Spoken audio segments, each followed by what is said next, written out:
programme, please call free phone 0800 88 8809.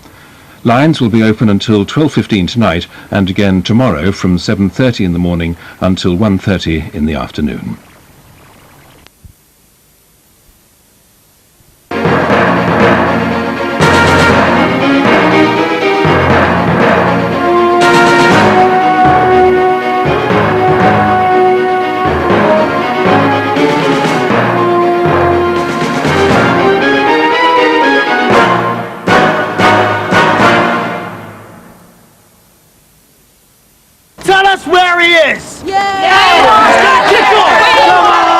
Yeovil, Somerset.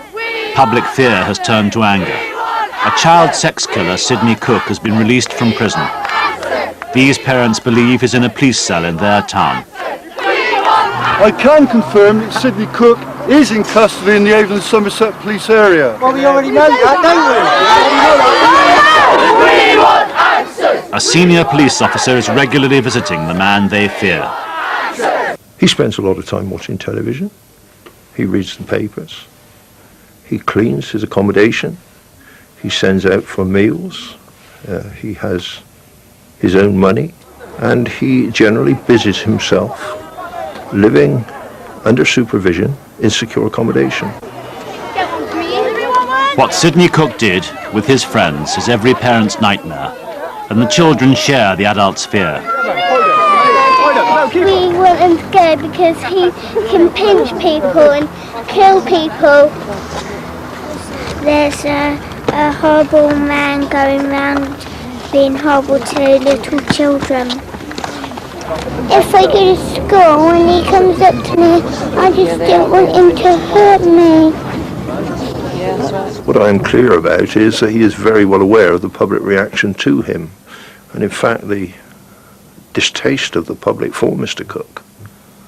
He is certainly well aware of that, and obviously in some fear of that. He tells you that, does he? Oh, yes.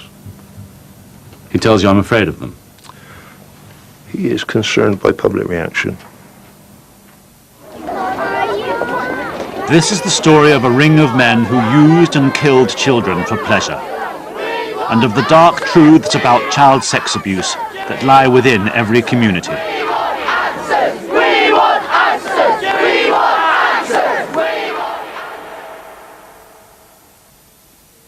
The first I knew about it was one Saturday evening, the news come on, and they said that they found a boy's body. Didn't give any name.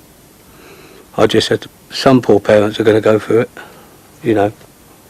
A body's been found, some parents are going to go through it. Didn't think it was going to be me.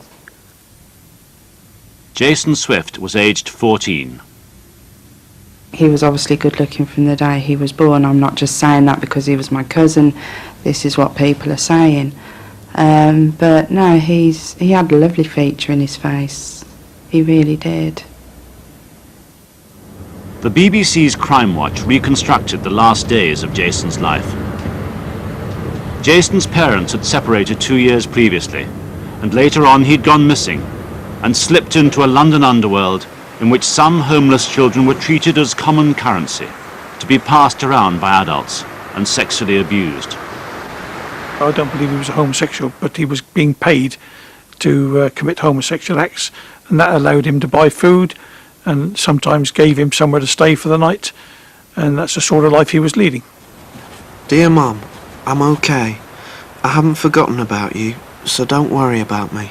Neither of his parents had any idea of the world their son now inhabited. I will come and see you in the next few months. Happy birthday, from Jason.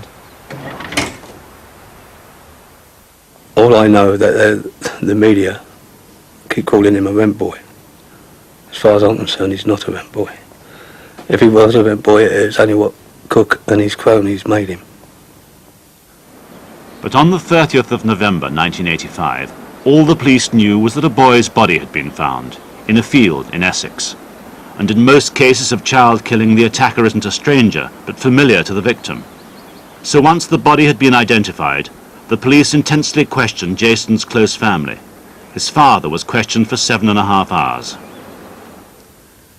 What was that like, Mr. Swift? Very, very horrible. I thought I felt that I was the criminal.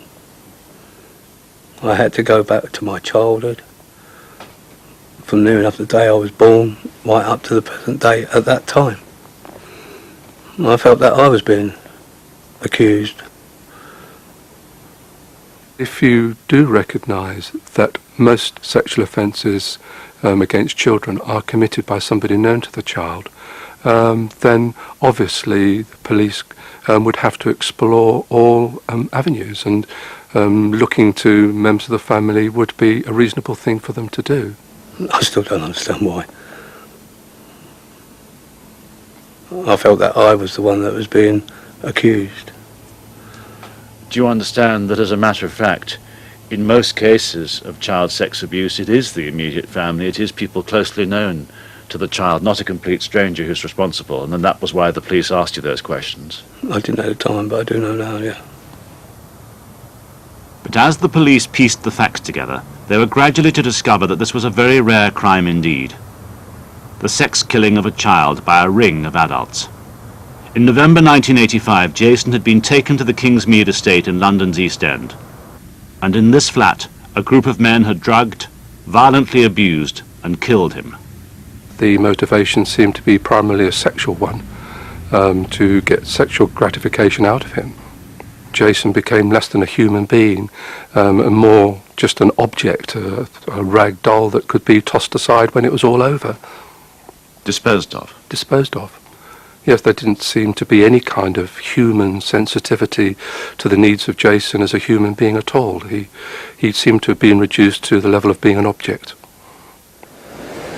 In 1989, when the case came to trial, the prosecution weren't confident that they could prove intent to murder. His killers were charged with manslaughter. It was horrible. I was sitting up in the gallery in number 1 court in the Old Bailey, and there was Oliver and Cooke looking at me and giving me horrible smirky grins. They were grinning at you? Yeah. You're sure? Yeah. There was only me and some of the family in the gallery. At the Old Bailey, the nature of true justice is literally written in stone, above the portico at the entrance. The inscription reads, "Punish the wrongdoer and defend the children." The police believed that others were involved in Jason's killing, but they only had evidence to convict 4. Stephen Barrell, who told his common-law wife about disposing of blood-stained clothing. Robert Oliver, who already had convictions for sexual offences against children. Leslie Bailey, previously convicted of a violent sex attack. And Sidney Cooke, who'd been arrested immediately after serving a sentence for a previous child sex offence. The police said he was the leader of the ring. It's not right to think of a ring as being a lot of child sex molesters coming together for a convention, as it were. These are men that do have an interest in children, but it's the dynamics of the group that tend to take over. And probably the most important aspect of that is who's leading the ring. And if that man is very sadistic, if that man has fantasies that will really lead to the killing, the rest of the group will fall in with that. It's believed that 3 of those convicted of this killing, Cooke, Oliver and Bailey, had themselves been abused as children. The history of them is such that they were engaged in, or the victims of child abuse from a very early age. So I think it was a graduation that they conducted sex acts with each other and children. The children weren't killed, but gradually, as the desire to engage in more and more bizarre acts were concerned, they come to the stage where they killed somebody, and then they thought this is, from their words, great, and they wished to continue doing it, and they did. In prison, Cooke, Bailey and Oliver began to boast about other cases of sadistic abuse and killings. There are things I could tell you about, dear Sidney. The things he used to get up to. And the other killings they talked about provoked a fellow prisoner, Ian Gabb, to break all the codes of prison life and to write down what he was being told and tell the authorities. There you go. What is it now, Gabb? I've got to tell someone. Look, I wrote it all down.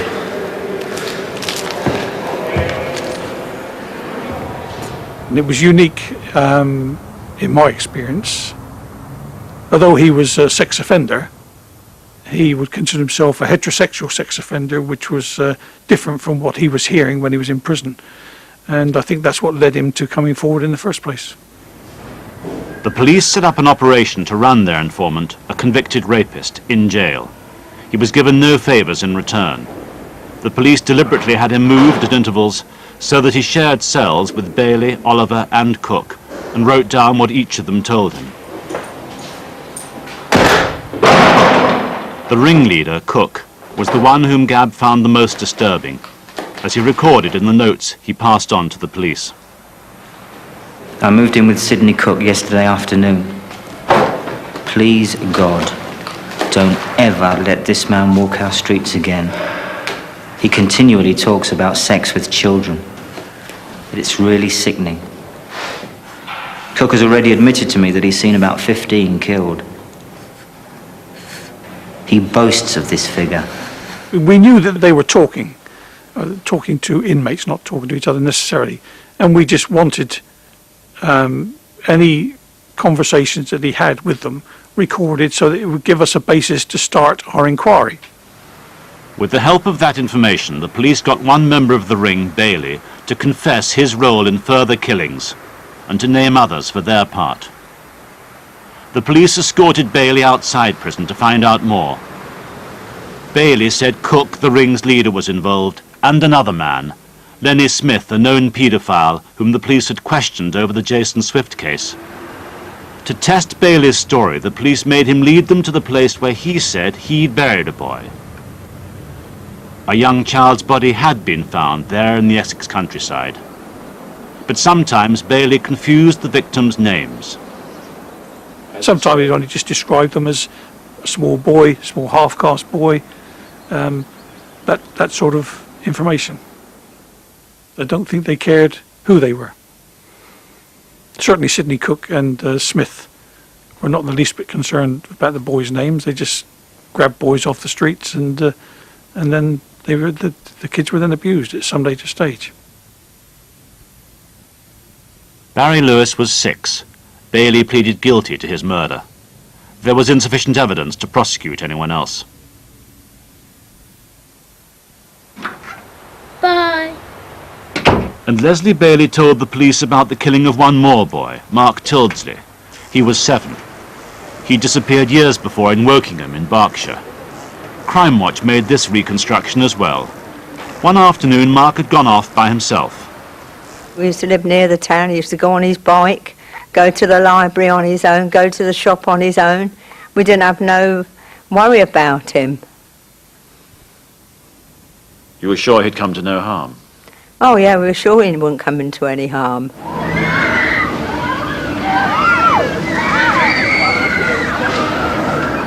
But he'd gone to the fair, and a paedophile was at the fairground, a predator, seeking a child to abduct.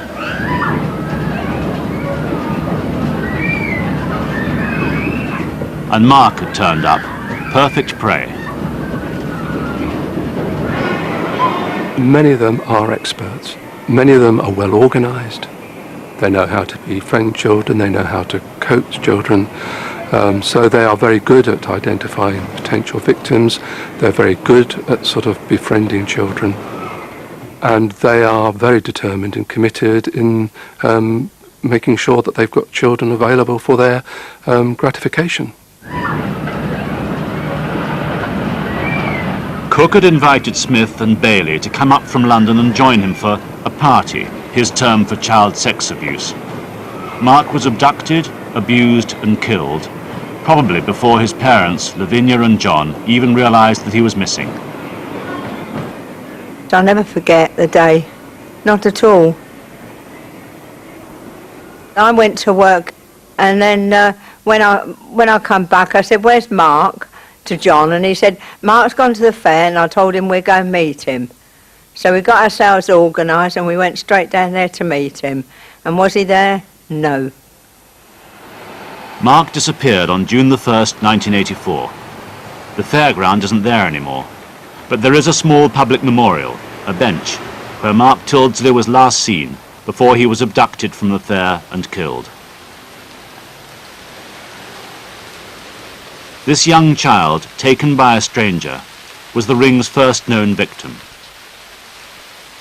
Those victims were all children who lived their life on the street. They spent the major part of the day outside their parents' control, riding bicycles, mixing with children on the street, not reporting back to their parents for hours on some occasions. And so to prevent that sort of abuse, then you should know where your children are. Bailey pleaded guilty to the manslaughter of Mark Tildesley, but neither Cooke, who he said abducted him, nor Smith, who he said actually killed Mark, were charged. The Crown Prosecution Service thought prosecutions against them for Mark Tildesley's death would fail because they'd rely heavily on Bailey's evidence. He admitted his guilt in Mark Tildesley's murder, although he wasn't the person who actually killed him. He implicated Cooke and Smith. And they were both named in connection with Mark's death in court at Bailey's trial. Bailey told the police that Cooke led the others and disposed of Mark's body. The child's body has never been found, but the Tildesleys keep a burial place for him. And his mother pleads with Sidney Cooke. Tell the truth about their son. He does know where he's put Mark, and I'd just like to know where, so we can have a burial and just live in peace now, because we just don't know anything at all, and it's just getting too much for me now. It's a long time gone, but if he just tells us, we'd know, and we can start living our lives again. Sidney Cooke has never admitted playing a role in Mark Tildesley's killing, nor has Lenny Smith. But Smith did go to jail for another sex offence with a young child. He's still inside and due for release next year. As sex offenders in prison, the ring were in danger themselves. Bailey, convicted of 3 child killings, was murdered by 2 other inmates in this jail, Whitemore. When they killed him in prison, Leslie Bailey. I opened a bottle of plonk then, because I was so pleased that they got him. He got what he deserved. That might sound callous, but that's how I feel. He got what he deserved. In the last 5 years, a treatment programme for sex offenders has been available in 25 prisons, and the highest risk offenders are encouraged to go on it. It's designed to make offenders come to terms with what they've done. But prisoners aren't compelled to go on the programme, and about 50% refuse, including, we understand, Sidney Cooke. For those who do take part in the programme, it's currently believed that it reduces the risk of reoffending by about 1/3.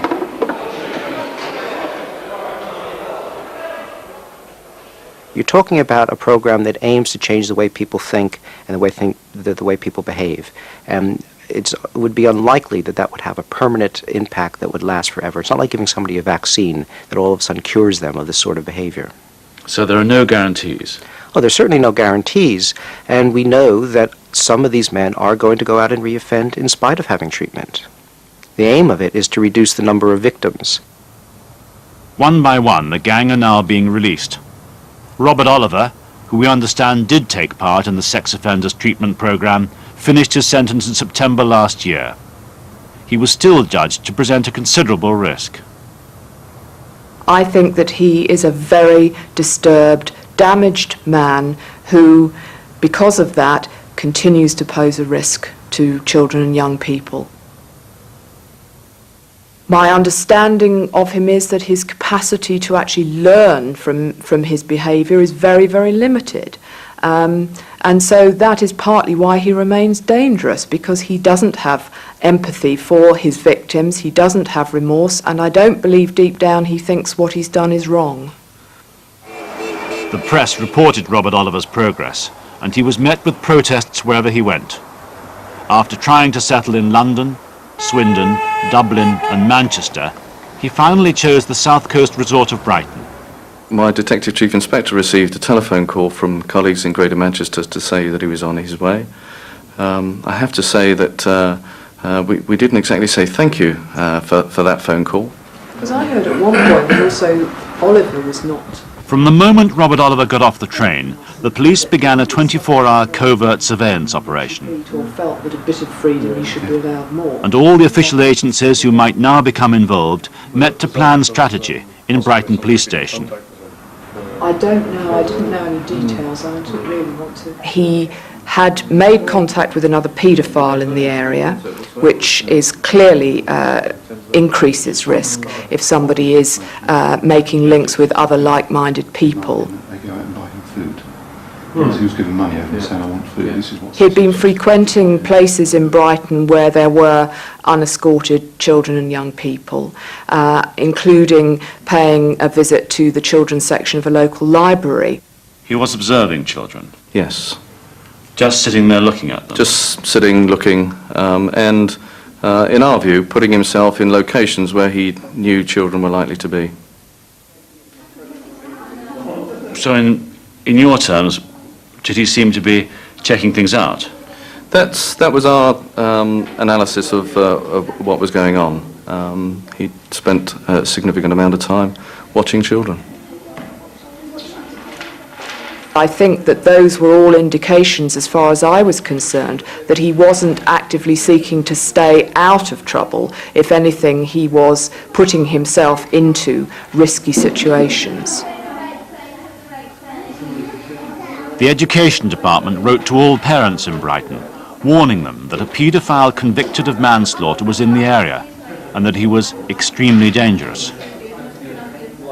Were you concerned that the latter might have the effect, even if it reassured some, of greatly alarming a great many people? And that is always the dilemma with those issues of disclosure. Do you tell and heighten awareness and therefore potential fears, or do you keep it quiet? Under proposals now before Parliament, a convicted paedophile could be banned from spending time in places full of children by means of a restraining order, but that isn't law yet. And Oliver, publicly identified as a menace, and having been hounded and pursued across the country, turned himself in to the Brighton police and asked them to protect him. He was certainly very anxious, certainly very frightened, and frankly at his wit's end. He had no money, he had no contacts in Brighton apart from the address, the hostel address that he'd been staying at, and he was very vulnerable in that sense. Did you have some sympathy for him? I think we did, as one human being to another. Yes, we did, because what we've always got to remember in the Oliver case is that there is a man who has been convicted for a very serious offence. He'd actually served his sentence. He was not under licence, he was not under supervision, and in essence, he was a free man. He was held in this police station first, and then in another. His stay in Sussex police cells was expected to last just for a few days, but actually lasted 4 months and cost £50,000. Robert Oliver's case exposed a gap in the law and in public provision. He was put in a secure police accommodation in Sussex. He was kept watched over by 2 officers 24 hours a day, and he spent most of his time on his bed in his cell, watching television and generally amusing himself in that way. The probation service made hundreds of phone calls trying to place Oliver. They asked the special hospital at Broadmoor if they'd take him, and they came down to Sussex and assessed him, but turned him down. The system didn't have an answer. Robert Oliver was dangerous, but he wasn't legally insane or curable. He falls between all stools. He is technically a free man. The public will not tolerate him in the community without considerable constraints around him because of his notoriety. We do not have the sufficiently secure accommodation on tap in the community, except in the special hospitals, who have said that he does not fall within the remit of the Mental Health Act.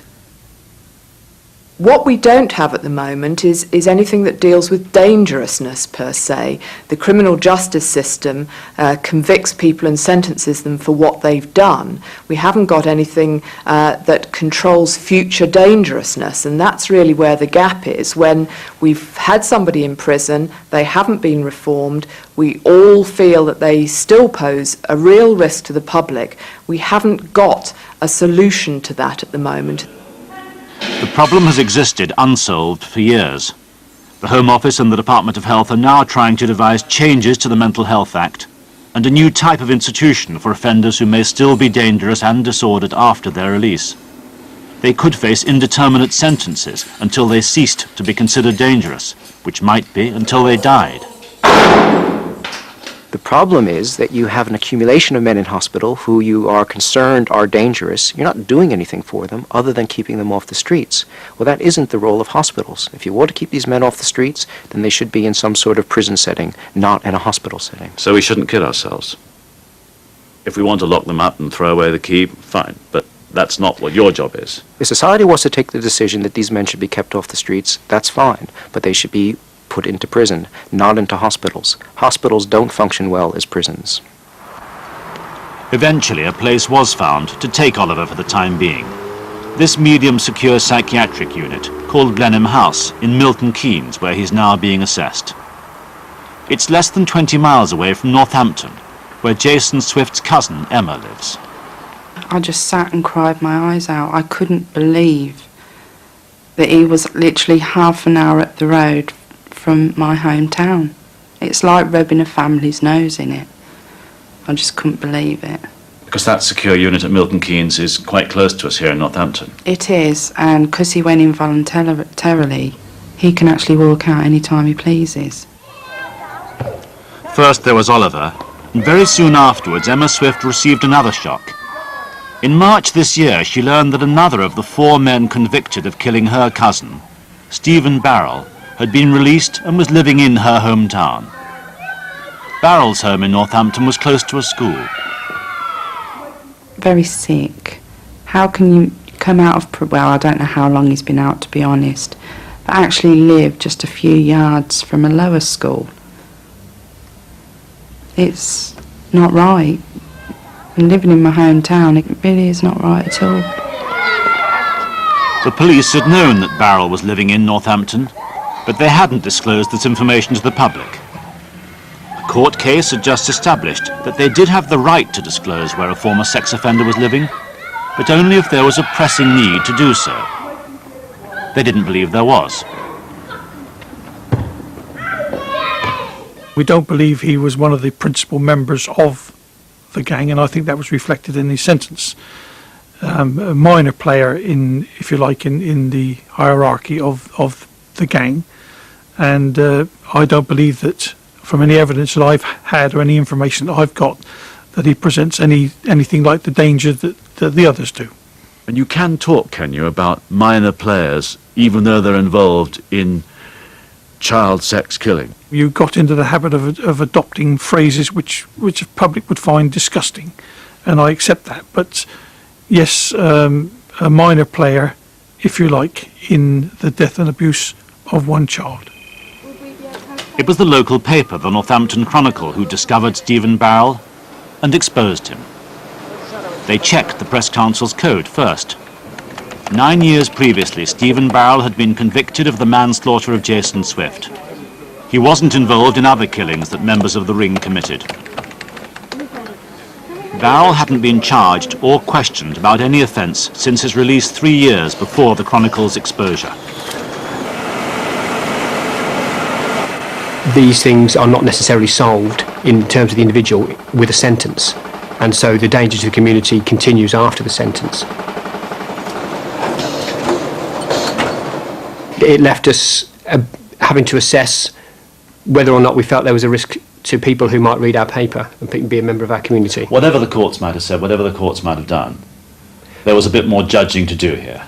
Yes, and there was nobody's really in a position to give us any other guidance other than our own assessment of the risk. I think even the newspaper editors who are publishing will recognize that if these men then go into hiding, that they're more dangerous. And by publishing their names, if that's going to make them go into hiding, then they've done something which has actually increased risk rather than decreased it. You knew where he was before you published. Yeah. Do you know where he is now? No. Is that because of your story? But you don't know where he is now. You knew where he was before. We knew where he was before because... So anybody else who might have wanted to know and might have needed to know where he was before would have known. You don't know where he is now? We don't know where he is now, no. No. And clearly he's moved because of our story, yes. Complete news and information. Northants 96. It's 2 o'clock, here's Nicola. Emma Swift ended the White Ribbon campaign after 14-year-old Jason Swift was... For a short time after he was splashed on the newspaper's front page, the police and probation service didn't know where Barrell, who's changed his surname, had got to either. But they do now. Response to the story was strong, and there's now a local campaign to keep sex killers behind bars for the rest of their lives. But the ones we know of, obviously Sidney Cooke and fellow friends, and other people, once they've served their sentence, to be escorted to a secure unit or some kind of mental secure unit, obviously if they're mad or not. But for all the real fear felt by campaigners, the statistics of child sex abuse are that the risk isn't normally from a predatory attack by a stranger at all. This attention to convicted sex offences is actually more dangerous to public safety. We know that children are much more at risk from being abused by people within their families, by people in clubs that they might be going to, if they're in institutions, within those institutions. And it's there that that we need to be doing things to protect children. Simply focusing on one individual and somehow thinking if we can cleanse society of him, our children are safe, I think is a dangerous illusion. But the attention and the protests were all to be focused next on Sidney Cooke, the leader of the gang. On April the 6th, Cooke was released from prison, his sentence served. A few days before his release from Wandsworth, he told the authorities he wanted to go to Bristol. And so he was taken to a police station in the Avon and Somerset area. And in Yeovil, by the police station where they believed he was being held, parents started to demonstrate, night after night. No, he's not free, because he's in the police cell, and if he comes out, we'll all have him. We'll give him something to remember us by. Just put him amongst us, women, we'll soon sort him out. We can sort him out, us women. Get him out! Sometimes you just feel sick all the time. To know that this person is out. And he said he would re-offend again. And I just feel for someone else's children. Someone that could go through what I'm going through. And what other parents have gone through that have had children killed by these people. The probation service had very few places where Sidney Cooke could go. They were working on a plan to put him in a bail hostel in inner city Bristol, in a house in this road in the St Paul's area. Serious offenders are placed from time to time in bail hostels. But this one overlooked a children's nursery. The plan leaked out, and the police and the probation service agreed to attend an open meeting. What measures are you going to put into place if this guy moves into this community? And how are you going to protect our children? I want to know a door by door now. We want to know if he comes into this area and what day.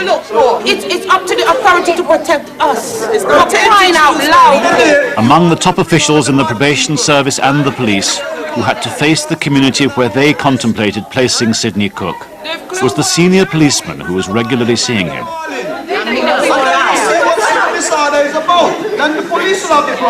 I do understand. Let me say straight away, I do care. It's no good saying that you understand. That's no good. Mr. Cooke walked through those prison gates a free man. He said he was coming to Bristol, and I know no way in which I could prevent him. You see, it's a question of choices.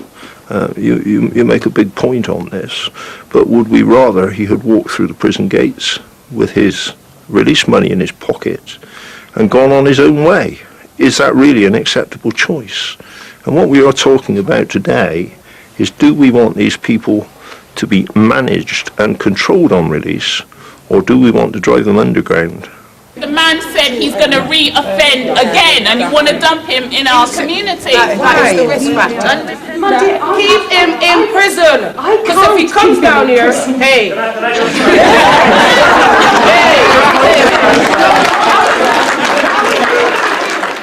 We could have allocated space to house him. He could have been under total surveillance. He could have been escorted by the police outside the hostel. He could have been tagged and kept in that situation. We'd know immediately if he had left the situation, and it would have given us the potential to work very intensively to see if we could effect any change in his attitudes. Also, we need to know how you're planning to protect us. We need to know that. We very much hear what you've said. We haven't made any decisions yet. There will be another meeting later this week when we'll continue to look at solutions for this very, very difficult problem. But go back to Sidney and tell him, because he has the choice to come here if he wants to, we would like you to go to him and tell him you don't think it's a good idea for him to come here. Come on. If he comes to St. Paul's, he comes at his risk. He is well aware of the hatred which the public has for him. He certainly does not want to face the public. But what else can you do with him?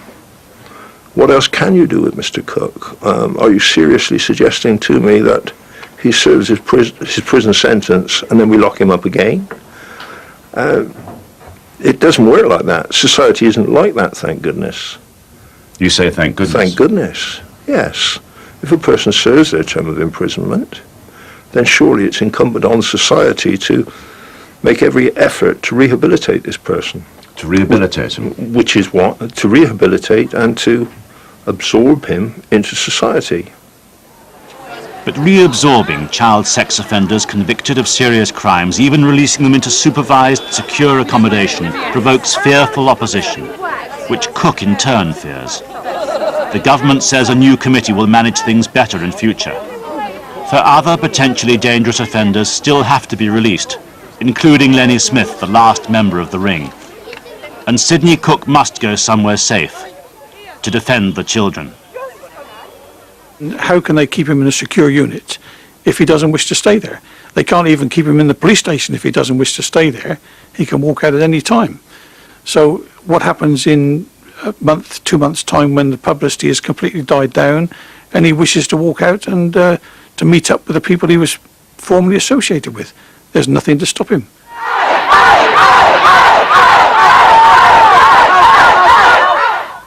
When things calm down a bit, and all the fuss has died down a bit, you told me he was a free man. Yes. You emphasised his rights. Yes. So he has the right to walk out. He does indeed, and if Mr. Cooke does walk out of the police station, we will react accordingly. If necessary, we can put a policeman with him 24 hours a day. But we will not duck the issue. We are determined to protect the public, and community safety will and always be, above all else, our priority. In any realistic sense, could he actually walk out? Could he then? In theory, yes. In practice, no. He has nowhere else to go.